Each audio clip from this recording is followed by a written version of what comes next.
1, 2, 3, 4. Pedagogy a go-go. Pedagogy go-go-go. Hello and welcome to Pedagogy a Go-Go, a podcast about college faculty sharing what happens in their classrooms and why. This is Season 2, Episode 4, Flexibility in the Neurodiverse Classroom, and we are your hosts, Gina Turner and Tom O'Connor.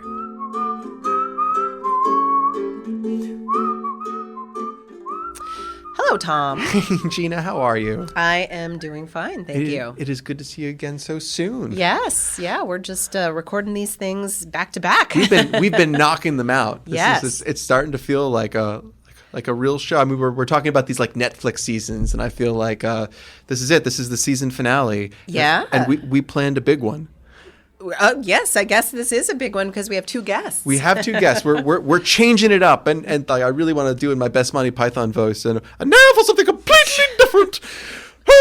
But I really think this is both because of the format of the show. I know we had Kelly Allen, our showrunner, and Jeff, who does all the amazing work behind the scenes, and we kind of had a round table. But we genuinely have two professors on today, one from Northampton, one from Lehigh University, Karin Donahue, who is a professor of psychology here at NCC, and for 30 years was a behavioral specialist consultant, and she just recently wrote a book with Crassons, who teaches medieval literature and is just teaching actually a class this semester on neurodiversity and literature. So she's in the English department at Lehigh University. I had the great good fortune to have her as a professor of mine, actually. She just started as a professor there, like 1 year after when I began as a graduate student there. Oh, okay. And she taught an absolutely magnificent medieval class, and that means a lot for me because I was not a medievalist, and I still, have distant memories of throwing Piers Plowman across the room in the Middle English. I don't know what any of that means. Reeling it back to me. Well, if anyone has tried to read Piers Plowman in the Middle English, they know exactly what I mean. Okay. But she was fabulous and managed to bring amazing material live. But we're bringing them in today because they are just releasing, right around the time this episode airs this December, a brand new book that they wrote together called Right from the Start, a practical guide for helping young children with autism. Kate's son, I'm going to let them speak to it, but Kate's son is autistic, and he works closely with Karin Donahue. They've had a relationship for many years, since 2014, and this book is the amazing product of that relationship. And I think this is going to be a really amazing resource for students of neuroatypical or non-neurotypical children, as well as an amazing resource for educators as well. And it's certainly written to both of them. So I want to get into that discussion as quickly as possible. But first and foremost, you gave me some homework, some extra credit. I did. I always want to call my extra credit homework. It's still work I do at home, even if it's extra. Yeah. So do you want to say again what the extra credit you assigned me was? Sure. Yeah. So I asked you about a formal experience as a student and what you took from it. Exactly right. Basically, like the last time I was formally a student, and I laughed and I was like, ha ha, you think you've asked me a difficult question, but I was just a formal student, and it's actually why 2 episodes ago, Kelly Allen was so kind as to sub in for me. And so I said I would tell that story today. So about 2 episodes ago, when Kelly Allen filled in, I was actually in Philadelphia for a 2-day training seminar that ran early in the morning till late in the evening. It was a really wonderful experience to be a student in a room again. There were three instructors for the course, and I was surrounded by people from colleges all around the country, many of them not from academic backgrounds, many of them who were lawyers, and I felt at times wildly out of my depth. It was a topic I knew. I knew I had some passing familiarity with the topic being discussed that day, but I learned a lot about myself, and I learned a lot about what it is for our students to feel a little uncomfortable in the classroom. This always happens to me when I'm observing a math class, right? I'm like, I'm drowning. I'm trying to follow this, and I just don't have what it takes. And by the end of the 2-day training, I did feel like I had learned enough that I could come and embrace a new role here at the college based on that training. And so like I kind of went through this whole little student's journey. It was like a Eugene O'Neill play, a long day's journey into darkness, or journey, I'm getting the play wrong, it doesn't matter, look, bad student again.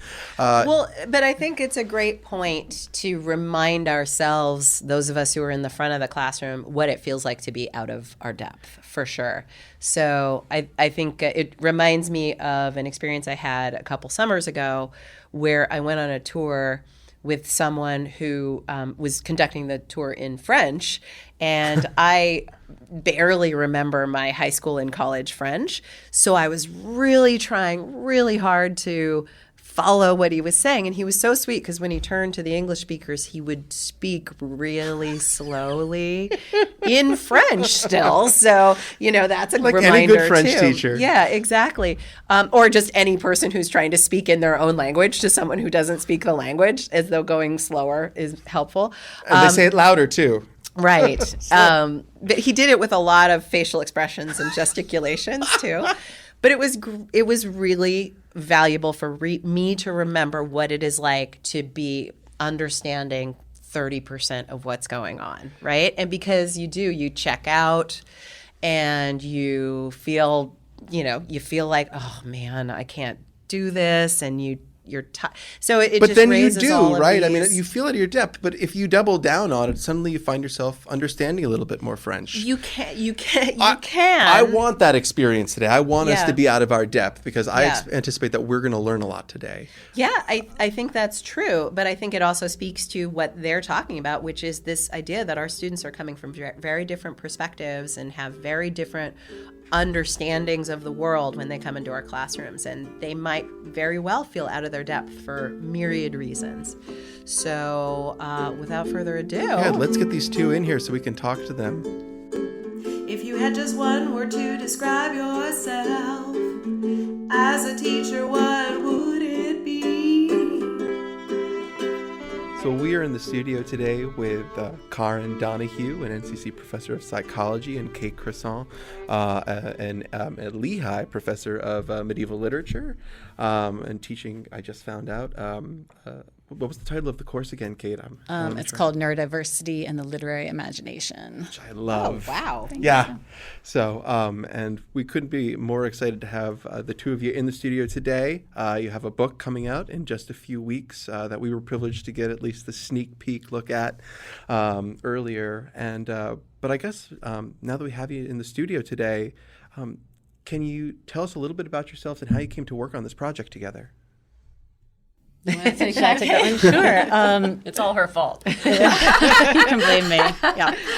Let's see. I met Karin in 2013. At the time, I had a 4-year-old who was in pre-K and was having some just challenges and difficulties getting through the day. These had sort of been ongoing, but he was at a new school, and the teacher suggested that we get him enrolled in this program called Wraparound Care or Provider 50 that would provide a behavioral specialist consultant and therapeutic support staff to come in during the school day and help, set up some structures for him to be more successful. And Karin, by happenstance, was assigned as his behavioral specialist consultant. And as she worked with him and us as a family, he made a lot of progress, but the program lasted with him anyway for, multiple school years. So as we shifted to different schools, Karin came along with us. And Can't get rid of me.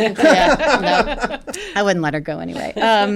And we just saw that there was a real need for the immense amount of knowledge and expertise and resources she was providing. Every new place she would walk in and the teachers would be like, wow, this is so helpful. And then she'd find herself doing presentations and lecturing on autism. And we just came to realize that there was a real need for resources because there's lots of kids like my son out there in programs, and, teachers can use support.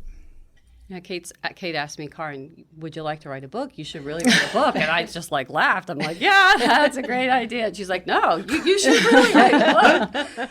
And so we decided to write the book together because we really wanted this book to have both the clinician's perspective and the parent's perspective, which we really think is essential. It's really enjoyable to read because of that too. I as Tom mentioned, we got to have a sneak preview of it, and it's readable because it is the story of a family and the story of a particular child, and obviously other examples as well. But it's I love the way you guys have structured it too, to include the research and to give the definitions of things like self-regulation at the beginning too. As well. That was really our goal. Is we really wanted to set a foundation for understanding. Yeah. Like, let's really understand how come children on the autism spectrum are behaving the way that they do, because they frequently get mislabeled that they're oppositional, they're stubborn, or and so we really wanted to increase the knowledge out there. Like, this is what's going on in these kids' brains. This is what's going on that they're struggling behaviorally, and then really focusing on strategies. Like, this is really a how-to guide. It's so great that it's practical. And the other thing that I thought that was really valuable to me was the fact that your son is high functioning, right? That is defined as high functioning, and that you wouldn't necessarily label him with autism. And I think that's the case with so many of the students that we get, obviously much older, college age and above students, or traditional college age and above students who we wouldn't know that they have autism, but just to recognize these behaviors are outcomes of the explanations that you've given, I think are really helpful. So do you find that I'm really interested in the way you guys have talked about this idea of flexibility and self-control? You're smiling, Karin. Why are you smiling? I just came out of class where I was teaching about flexibility. Okay. Yeah. And can I just say quickly, so for those listening in, the title of the books you all can look out for it is right from the start, a practical guide for helping young children with autism. And the two things that I just want to pull from that is in the passages from the book that I had to read before today was both its personal nature in terms of specifically, Kate, you talking about your son Henry, as well as it was really practical. I think you do not need a doctorate to read through this book. This is a book designed for parents of children with autism, educators of children who are non-neurotypical, and as I was reading it, I constantly felt there's stuff in here that I can use every day in the classroom. And one of those things was, to seg back to Gina's question, is this idea of a flexible approach to teaching as opposed to a more rigid style. So do you mind speaking to that a little bit? Sure. So one of the things that has really come from my collaboration with Kate is the focus on neurodiversity, that we really need to understand that everybody's brain works differently. And we don't want to look down on people or degrade people that might think differently than the way we do or behave in a way that we might consider to be bizarre or different. The concept of neurodiversity is we want to accept everybody for who they are and accept that everybody's brain works differently, and that people on the autism spectrum or with learning disorders or intellectual disabilities, these people are not less than, they're just different, and we need to understand them and understand differences. We're all different. Mm-hmm.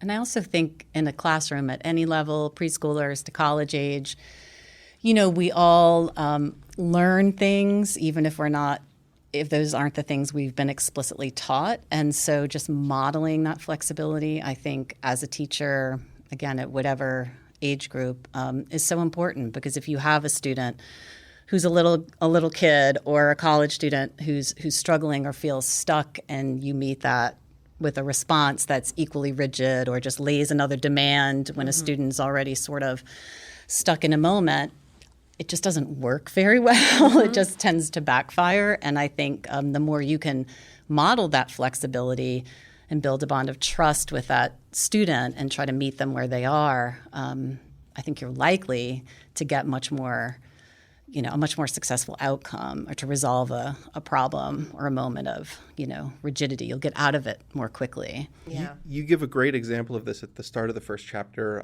I imagine it was an example that you came up with on your own. I forget the name of the student, Mark, or someone who goes is in an autistic student, a high functioning autistic student is in like a preschool or nursery school classroom playing with trains, and is frustrated that that's not quite working, and slowly becomes depleted as they're trying kind of marched, as their routines are broken because it's raining outside. It's just this very realistic example, and it's very easy that imagining happening every day in classrooms.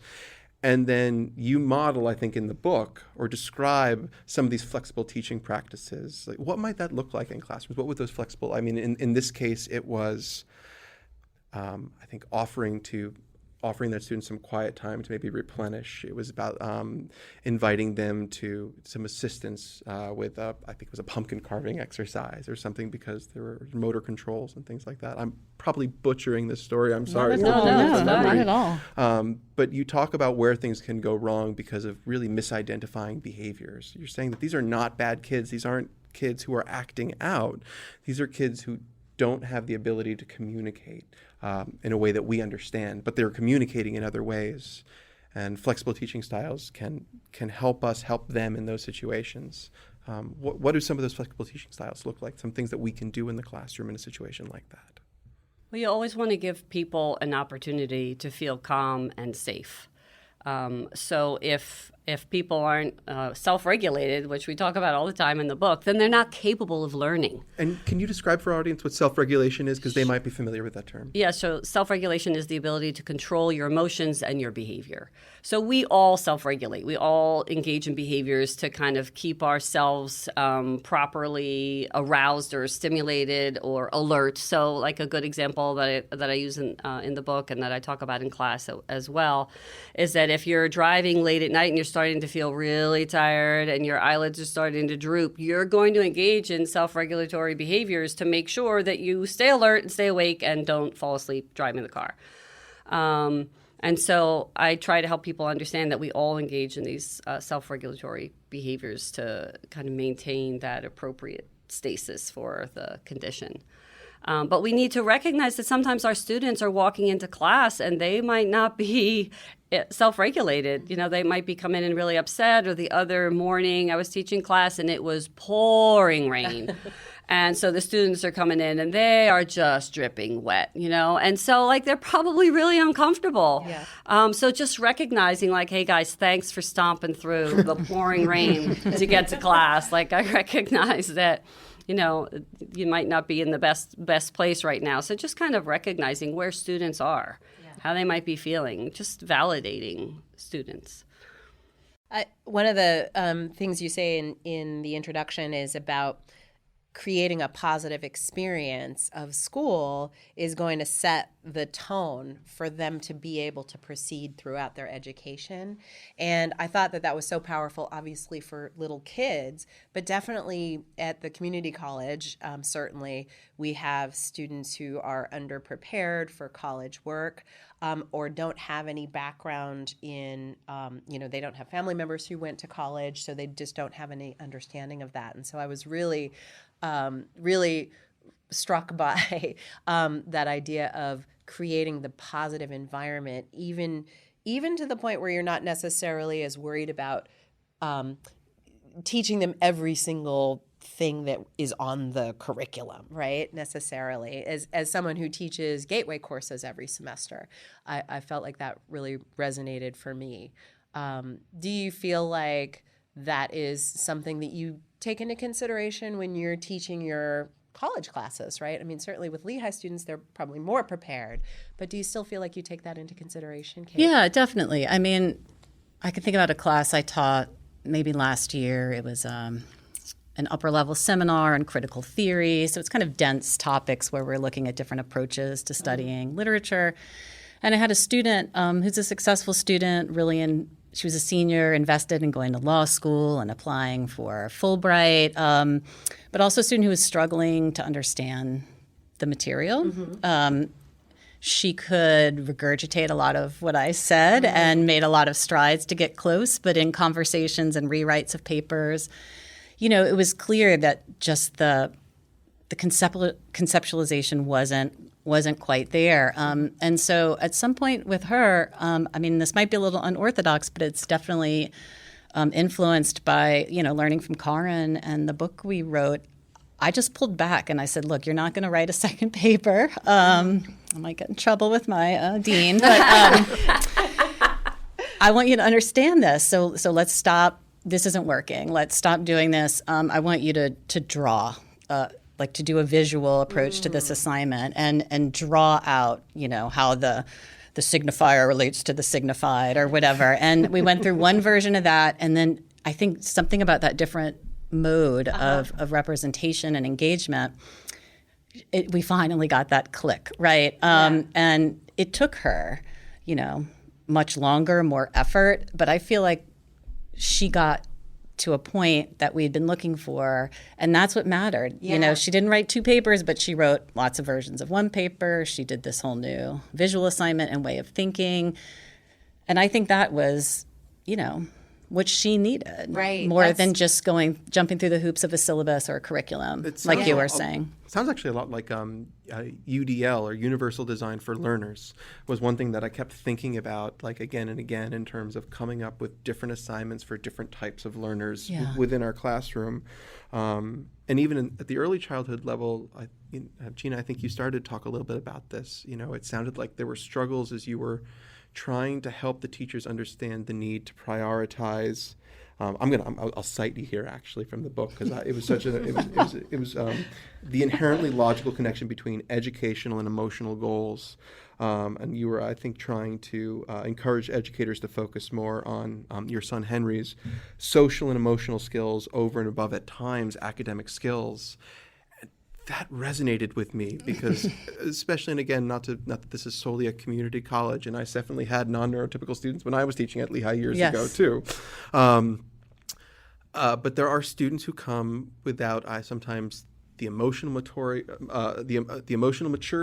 something we see frequently, even in neurotypical students.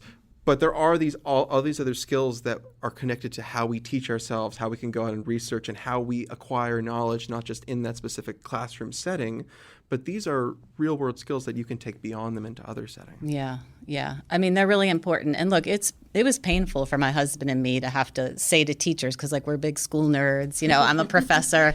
It hurts my heart to have to say, let's not worry about the academics. But you're right.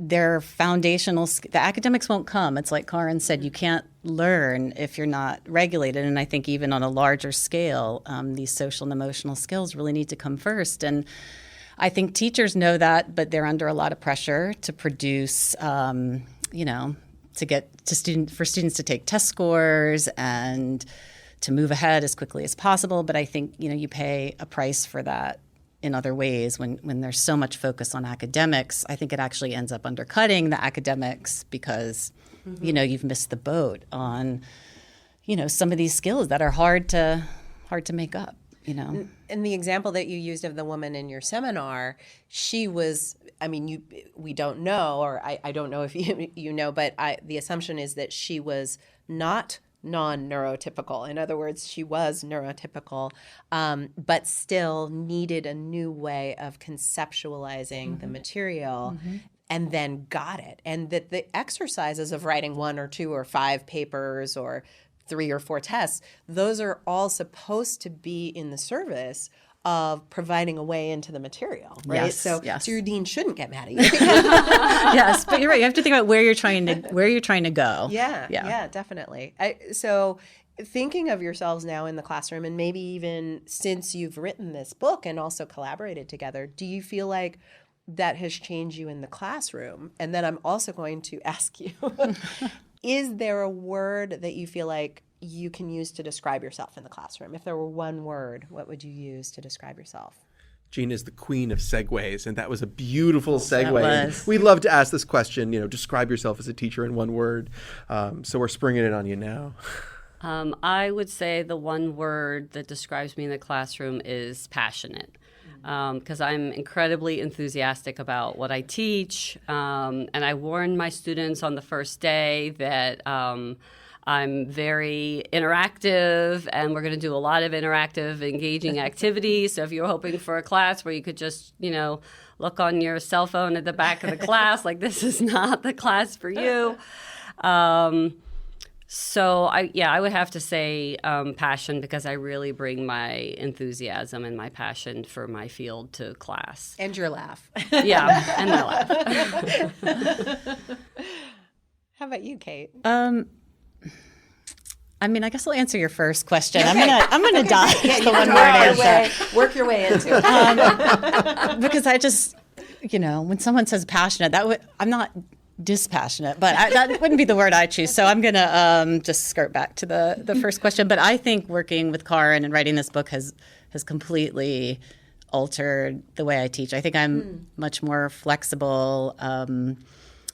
And willing. There's a temptation, I think, after you've had a certain kind of training, especially, and you've been a certain kind of student yourself, to expect that everyone else is just going to fall into line, and there are course goals, and there's a course outline, and there's a schedule, and we're going to get through it, and you're going to write your papers. And, I think just being a mom of a non-neurotypical kid and working on this book, I just think I've really sort of walked back that rigidity and just try to be thoughtful. I guess the word I'd use is thoughtful. Like, try to be thoughtful about, aiming to be comprehensive and rigorous, but also in a way that's manageable. Because if you can't get there, what's the point? And students have lives. Students have difficulties. They have different learning styles, whether they're non-neurotypical or not. And the benefit of being able to teach small classes, like I often do, is to be flexible and make adjustments and be responsive as we go along. And I think it helps their learning most of all. Yeah. So, yeah. So another question we often ask our guests, I'm going to tweak, and I probably get in trouble for doing so. And so the question we often ask is was there an experience that you had when you yourself was a student that came to affect who you are today in the classroom, either in a positive or a negative way? You're welcome to answer the question as we often ask it, but Kate, for you personally, maybe it might have been an experience you had with one of Henry's educators that made you reflect on who you are in the classroom, or Karin, perhaps it was something that you encountered as a behavioral specialist consultant, so not necessarily. So I'm trying to actually, you could still answer the question the old way, but I want it to be open to kind of, you guys have such specific experiences that I think can speak to pedagogical practice. Well, certainly being a behavioral specialist and really a clinician at heart, and I was a clinician for decades before I started teaching at the college level. I taught younger kids psychoeducational stuff. But before I started teaching at the college level, I was working with young children and being a clinician for a long time. So that really laid the foundation for me as a professor. It really did. I really teach from a mental health perspective. So I just tend to be really empathetic and caring and understanding and flexible with my students. And sometimes students might say, "Oh, well, she's easy," because if they tell me that they've had a crisis over the weekend and weren't able to finish their paper, then chances are I'm going to say, "Well, could you get it into me by Wednesday then?" Right? Whereas other professors are like, "How could you possibly give an extension? Like, extensions are never offered," right? But that mental health perspective absolutely informs my teaching. Mm-hmm. Yeah.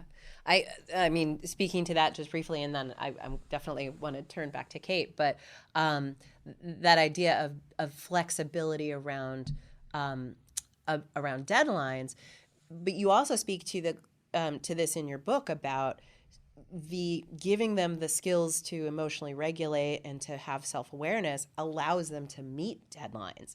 And if you can meet, so for myself, I am a stickler about deadlines, but I say you can talk to me as early as 24 hours before, and I will reschedule anything you want, basically.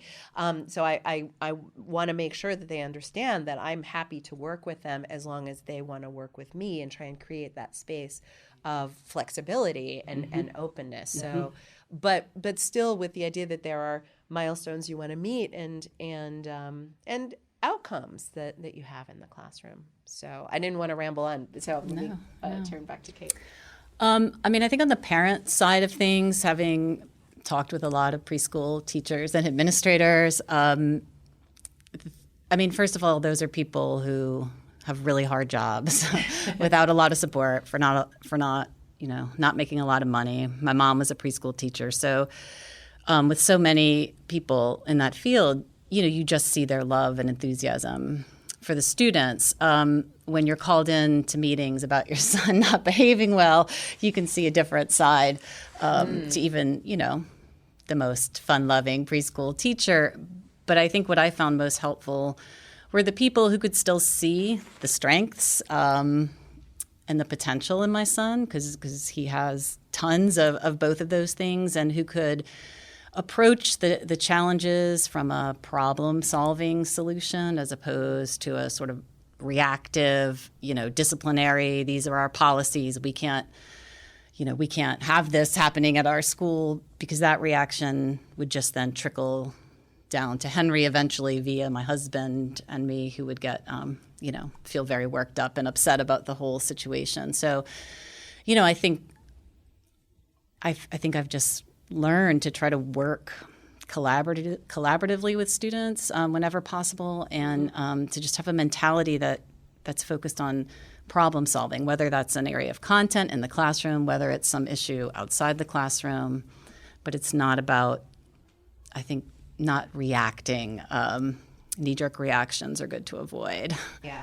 You use the word discipline, and I was actually thinking about discipline when you were talking about extensions and things with students, and leave it to a medievalist to give us the Latin root of the word discipline in the book, which you do, which I am ashamed to say I didn't know. And discipline in the Latin, where's my notes? It literally means teacher. It's teaching, learning, and knowledge is the Latin for discipline. Think about like the disciples of Jesus. Right. I love that. Medievalists. But I mean, there was some really heartbreaking stories in terms of, as you just explained, the types of things that are likely to happen to students who are autistic in the classroom. Raised voices, right? I mean, I just want to jump in. Autism. We do kind of try to want to refer to people with any kind of diagnosis rather than using it as the adjective. Oh, as opposed to saying autistic as saying have right. autism. I mean, is that still Actually, there's a bit. No, it's switched for Has it switched? For autism and the neurodiversity So this is really good for me it's to a know. rejection of the passive voice. No. No, I mean, my students did a whole unit on this, so this is actually something cool. I know about. So the person-first language, is what you thought. That's where the good intentions are. I think with autism, it's different because it affects a person's wiring, so it's sort of intrinsic to their way of being. Okay. And so, you wouldn't say a person with maleness or a person with Jewishness, right? Okay. So most neurodiversity advocates and autistic self-advocates prefer autistic as opposed to person first language because they worry about separating the autism from the person can lead to some really damaging cultural and ideological views of autistic people. Wow, I want to do a whole podcast with you guys just talking about the culture around. Well, and I had that out of question. the I heard context, because I had heard previously neuroatypical, and then before we started the podcast, I thought I overheard you saying it's actually non. I mean, I think you can non-neurotypical. You can say either. I think I just see non-neurotypical used more often. Okay. Karin, as the clinician in the room, is person first still kind of the standard for psychological diagnoses and disorders? That speaking. Yeah, It is? for Okay. psychological disorders, we don't want people to feel labeled that they are that disorder. Right. Okay, cool. I'm so glad that we made that distinction because it was in my head. So, and I'm sorry, Tom, I totally interrupted your question. It wasn't. It was really. there was a couple specific things that you had cited, that I think happen in secondary and in elementary and preschool and secondary and even in college classes. I think about discipline a lot. Maybe it's the dean hat I wear sometimes, where, not so much maybe in my own classrooms, but in a lot of instances that are brought to me. And you make the specific case for how this affects potentially non-neurotypical students, talking about how frustrated teachers might raise their voice to a child who's acting out, reprimanding them for poor choices or what they view as poor choices, or what are poor choices, but not ones that they are controlling in that moment, and possibly crowding personal space. This is not an exact citation. I am pulling some of this from your book just for clarity. So I am changing some of this. So, but you mentioned that in Henry's case that his challenging behavior declined when you began to view that behavior as a misguided form of communication, a desperate means of conveying some kind of need during a moment when he couldn't access emotional language. And that's something that recurred a lot in the book. I was thinking about that in the specifics of working in regards to autism, but then I would read lines about creating spaces where we give children or students the tools to recognize, assess, and moderate their feelings, and that sets them on a path to success, enabling them to thrive from the first moment they set in the classroom. That applies to every student. And I mean, oftentimes I imagine changes we would make for one or two autistic students might benefit an entire classroom of students. Yeah, that's really the foundation, is how do we set people up for success, whether you're dealing with somebody in preschool or somebody in college or somebody out in the work environment. How do we set them up for success? How do we create an environment where they are capable of doing the best that they can? And I tell my students on the very first day of class, I'm like, here's what you need to do to be successful in this class. And I use that word success. Like, here's what you need to do. And I tell them, like, here's the simple points. It's not a whole long thing, but here's the simple points of what you need to do to be successful in this class, which is kind of getting back to, some fundamental strategies that we use with people on the spectrum, that you need to make things predictable, and you want expectations to be really clear. You don't like things to change radically, unexpectedly. And so I try to lay down that foundation on the first day of class. Do you also give them tips on how they can self-regulate? And, another thing that struck me as I was reading the excerpts from your book is that students who have experienced any kind of trauma are going to have those same moments of not being able to label their, those are common symptoms of having lived through some sort of traumatic experience, and symptoms of other diagnoses. So within your class, do you feel like you have the space to give self-regulation tips to your students? I mean, even if it's something like you said, Karin, just acknowledging that, hey, this is a really stressful morning because we're all soaking wet from the rain. Yeah, I mean, I think you have to. And the class I'm teaching now on neurodiversity, I have to say, has been really challenging. It's brand new. My little Henry is now in middle school. That's a year of transition.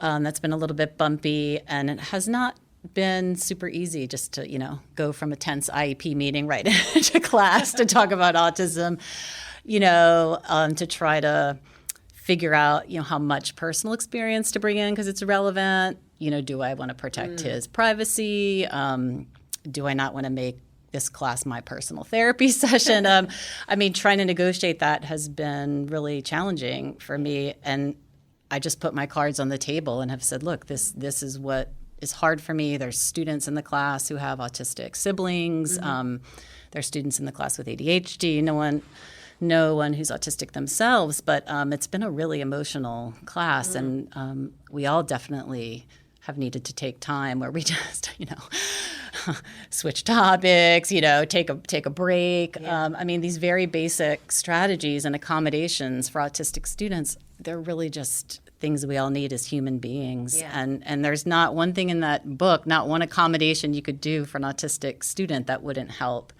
every other student in the classroom. So, what might that look like in a class where you're just like, I'm spent? How might you sort of create that break or create that space? I would probably just say, I mean, the language I use with my son is the zones of regulation. Like, I'm getting in the red zone, I'm in the yellow zone. Great. You know, like, this is getting really emotional. It's a little fraught. Let's go take a break, get a sip of water. Or, you know, it might be not quite so explicit, but just, you know, let's switch to a video, or let's break up into some group work, right? Anything that just kind of puts a pause on, you know, the rhythm and allows people to regroup, I think would work. Something like a red zone, is that? No, Red zone is... That makes a lot of sense to me in terms of if something Henry might be struggling with is recognizing another person's like emotions and their own way of approaching. I'm saying that poorly, aren't I? That's good. But like kind of helping them understand where you're at, so they know a kind of correct and appropriate ways of behaving towards you. Does that make any sense? Yeah, I mean, I think programs like that are mostly for kids themselves to develop the language to recognize and describe their own feelings, and then to have strategies to use when they're in the. So he can say he's in a red zone as well. Okay. And I just try to use that language because, you know, it helps me too, and I don't want that to be like, well, that's the program you use. You know, while the rest of us have no emotional struggles at all. So yeah, it just kind of becomes the language we use in our house, and it's helpful. Yeah. Can I ask about that class? So are you looking at characters from literature that would be defined as non-neurotypical, or? Yeah, so we started looking at kind of the history of autism and its relationship to narrative, because, you know, there's no biological test or brain scan to diagnose autism. So a lot of it has this kind of literary quality. It's reports, it's observations. And we look at sort of the history of the diagnosis and the reasons why the neurodiversity movement emerged. And then we just moved in, we read some memoirs and books by autistic writers, and now we're moving into some literary representations of autistic characters. And then finally, we're going to end by looking at just some regular literature to see if there are some literary techniques that could be described as a kind of autistic poetics. So all these elements of autistic language that get pathologized, like monologuing or echoalia, can't we see those from a different context as being really valuable literary techniques? Sure. So it offers you, I think, a different way to look at literature without just finding characters and diagnosing them. Does that make sense? That's so interesting. Do you feel like there's a good portrayal of someone who's autistic that you guys are exploring in that class? We just read this book called The Ride Together, which is a family memoir by Judy and Paul Karasik, and it's done with alternating prose, essays, and comic strips, because Paul was a comic writer. And so it's nonfiction, but I think that book does a really good job of thinking about even being self-reflective about what it means to even represent an autistic person. In this case, it's their brother, but, there'll be comic strips that, like, the final chapter is chapter 14. It's something kind of cheesy, like the power of memory, and then it's scratched out, and it's like, nope, here's the real chapter 14. And it's about my autistic brother, David, who still performs the Superman routine, at age 60. So it's acknowledging, I think, some of the challenges it's facing in trying to, you don't want to package up any person too neatly with a label. Yeah. It does remind me just of one other quick question I had, which is I was looking at the table of contents, and you have a chapter called The 8 Senses, and I have to know what that means. I'm going to let you take that. People on the autism spectrum frequently have challenges with interpreting and understanding information through our senses. Okay. and I frequently talk about this in class, which is also validating sensory challenges for our students, that, just within a classroom, you've got all the shadows that fluorescent lights give off. You've got usually a humming of the projector, obviously the sound of my voice, which I hope students are somewhat tuned into. But we talk about all these different sensations and how some people, neurotypical, non-neurotypical, struggle with interpreting and understanding all of these sensory challenges. So there's the usual 5 senses that we're all taught about in kindergarten. And then there's proprioception, which is understanding kind of like where your body is in space and understanding the muscles and movements that your body makes.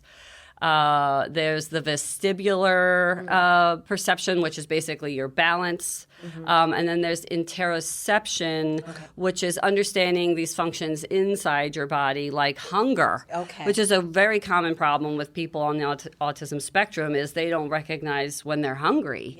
And they get very hangry, but they're unable to really recognize, hey, this feeling in my gut, like this is hunger, right? So interoception is really this perception of the feelings inside your body, or pain.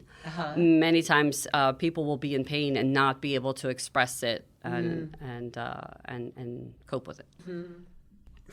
I'm thinking a lot about these 8 senses and how they would affect someone with who's autistic. At the same time, I'm also thinking that, Kate, you mentioned that there is no one test for autism. And I know that in your own case, it was like 4 different doctors, right? And you mentioned an ADOS test, the ADOS, Autism Diagnostic Observation Schedule, and I had no idea like what that was. If that's too much to go into now, my question would be: I know you have an interest in social justice, and some of the classes you taught at Lehigh and it had me thinking about people who may not have health insurance, or who have poor health insurance, or who may not know how to advocate for themselves. So what advice, because you mentioned that especially high-functioning autism is a highly illusory disease, I think is the language that you use to describe it, is that it's hard to diagnose. Is there any practical advice that you would give people who are concerned that might be the case, questions they should ask? I feel like that's a question you should answer. Well, we're doing a much better job assessing for autism. Pediatricians are supposed to assess all young children for autism, so that it's just like a really short 5 or 6 question assessment. And if certain red flags are raised through this assessment, then the pediatrician can refer that child for a much more thorough evaluation, like from a developmental pediatrician. Or from a psychologist. I don't think I answered your question, though. No, I mean, that's helpful. These are all the names of doctors. You know what I mean? I guess. So in other words, you're saying that anyone who is involved in the medical profession is more likely, at least, to have a doctor assess the child, whether it's someone who is on public assistance and seeing someone who is a early childhood health professional. I'm forgetting the word for pediatrician. That at least that is starting to be built in structurally into the healthcare field, which is great. It kind of leads me to the question of, what would you like to see built in structurally in terms of the educational field? Like, you've talked about having access to a behavioral specialist like Karin.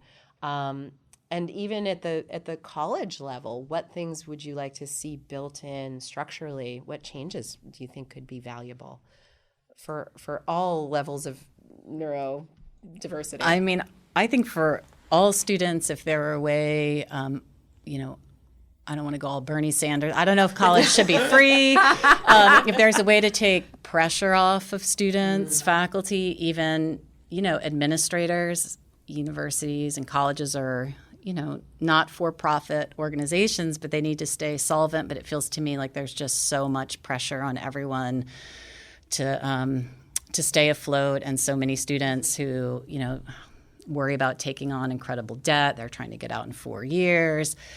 I wish education could be a space and, I mean this for neurotypical students, for non-neurotypical students, to go slowly, to take time, to pursue what you're really interested in without, that feeling breathing down your neck of how am I going to turn this into a lucrative job or at least a job to pay off my loans.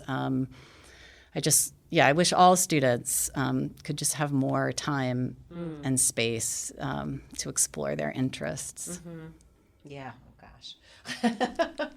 I aim high. And Karin specifically, I mean, we work together here at Northampton Community College, and there are supports for students with autism at the secondary level that we don't have at the college level.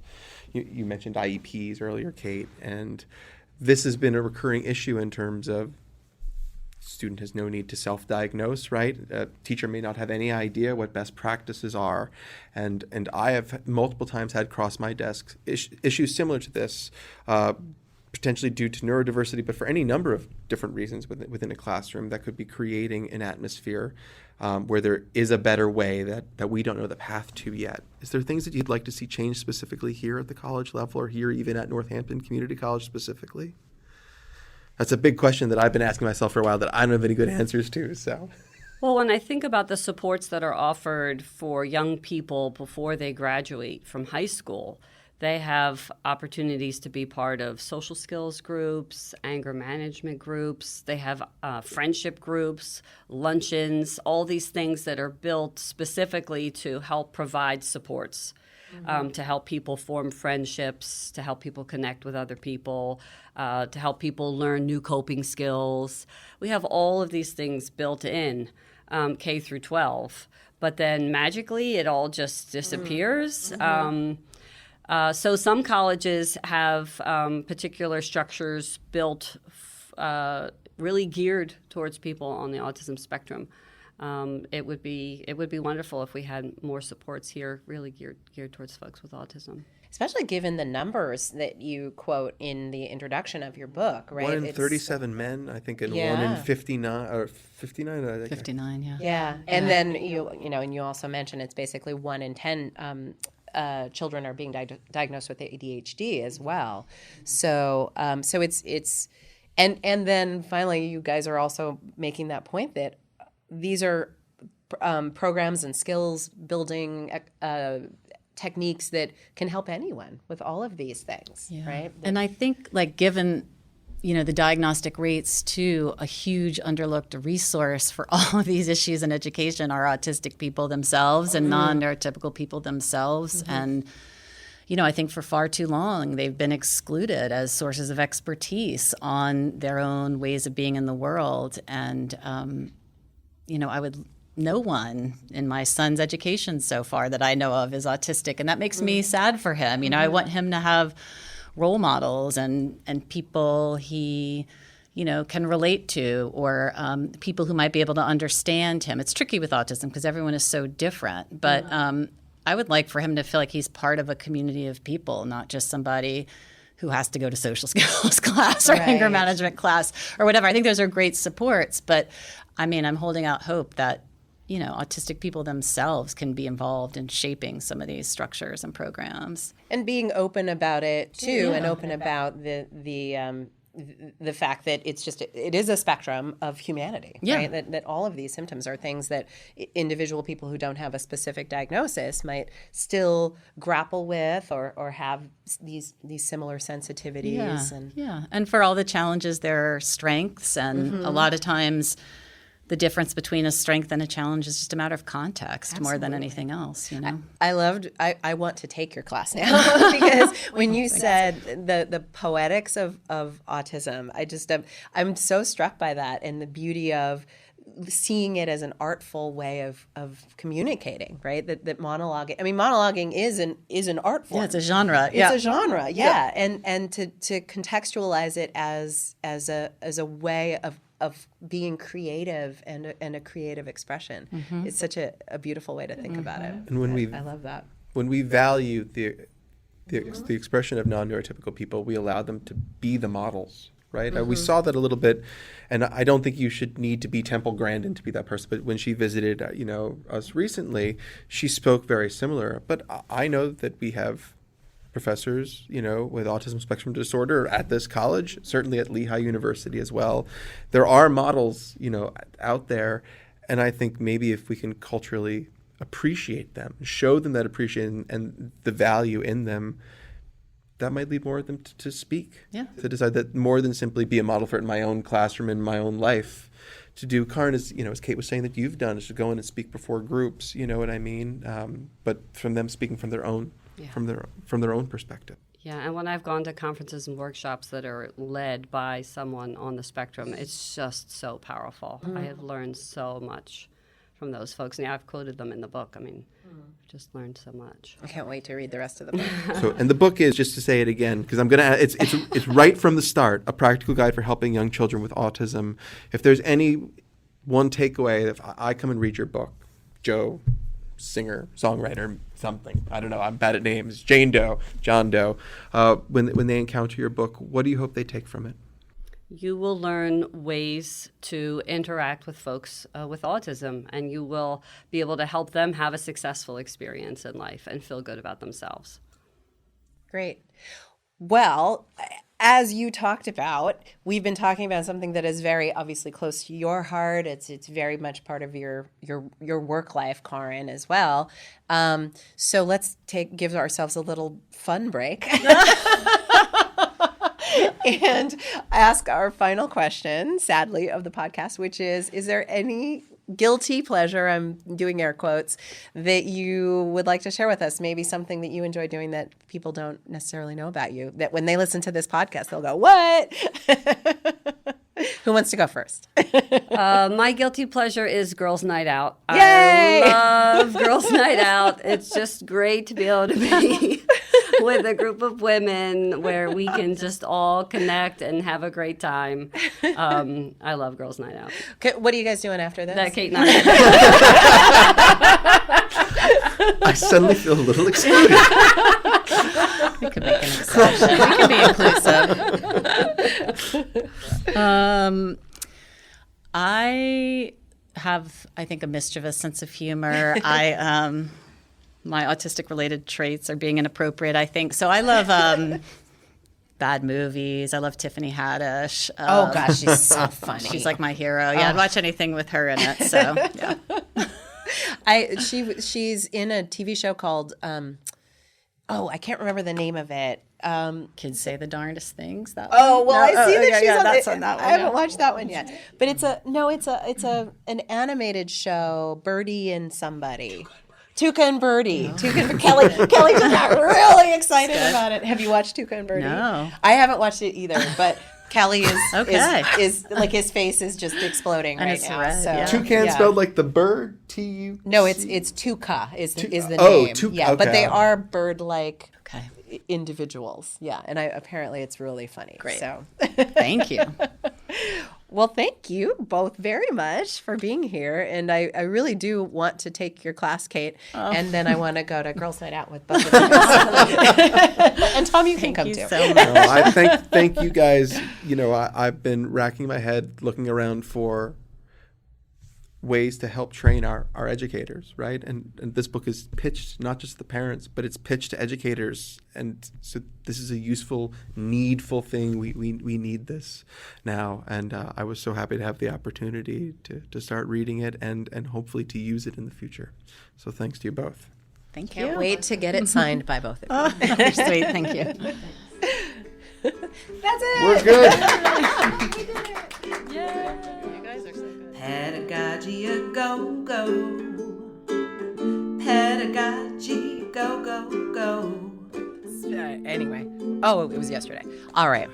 Well, that was a fantastic conversation with Kate and Karin. And I learned a lot. And I think there's so much in terms of their work with autistic people and autistic children that's so relatable and applicable to our work with all of our students in the classroom. I couldn't agree more.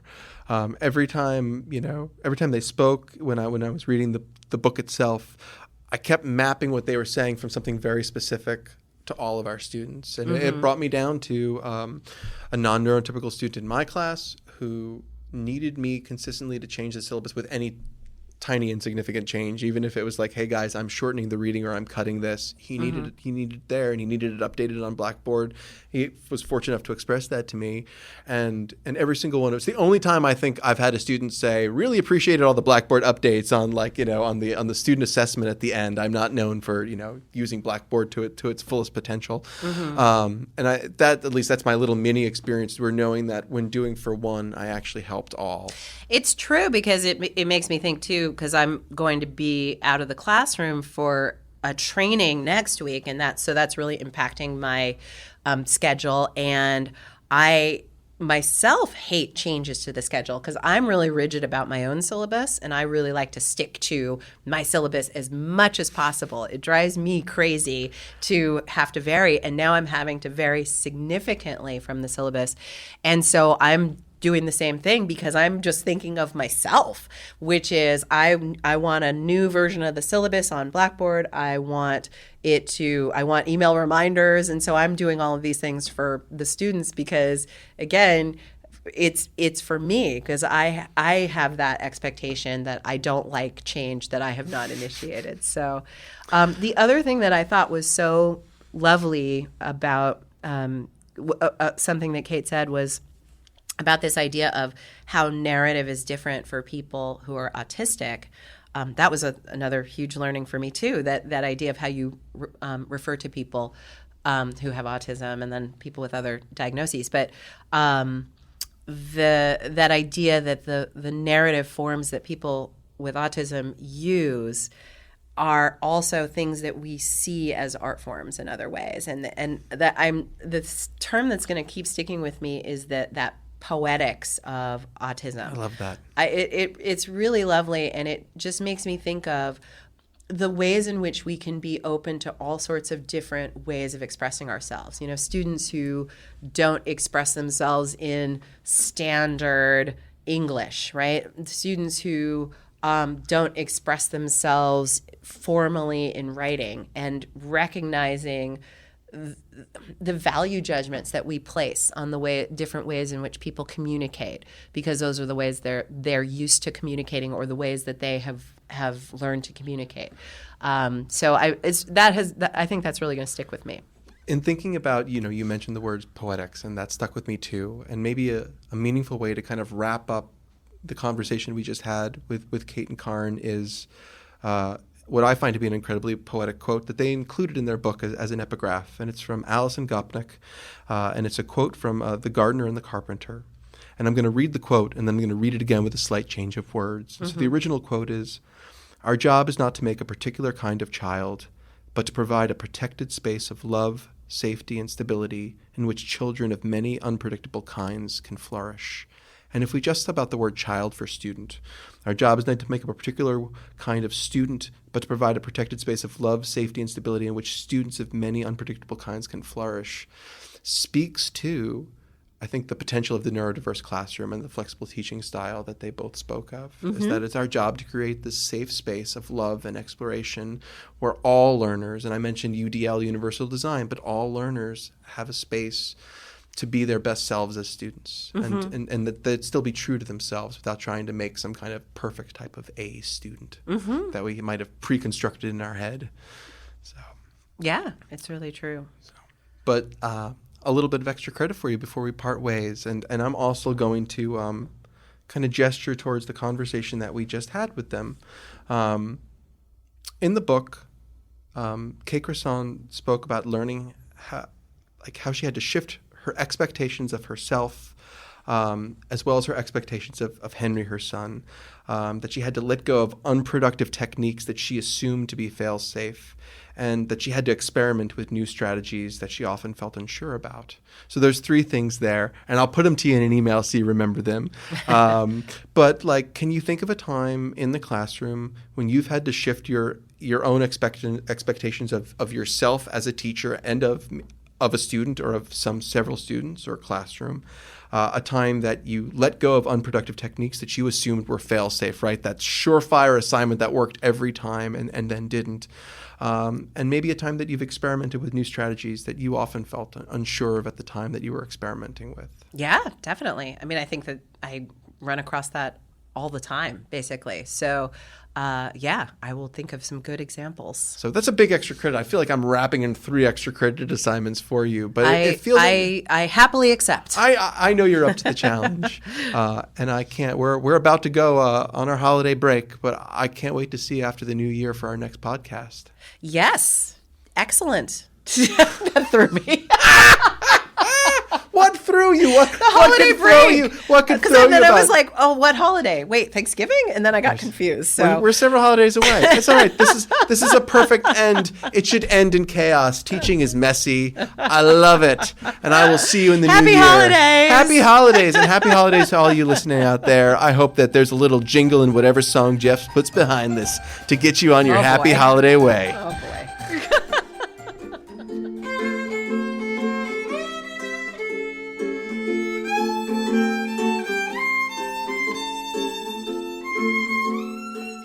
Hey, thanks for listening to Pedagogy A Go-Go, recorded in the Center for Teaching, Learning, and Technology at Northampton Community College in Bethlehem, Pennsylvania.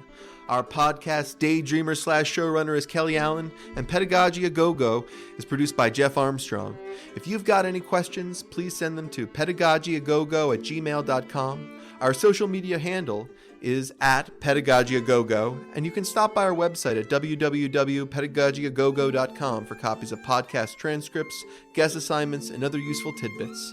Keep in mind there are no hyphens or dots in any of the above web addresses. Until next time, this is Gina and Tom saying, take care and teach well.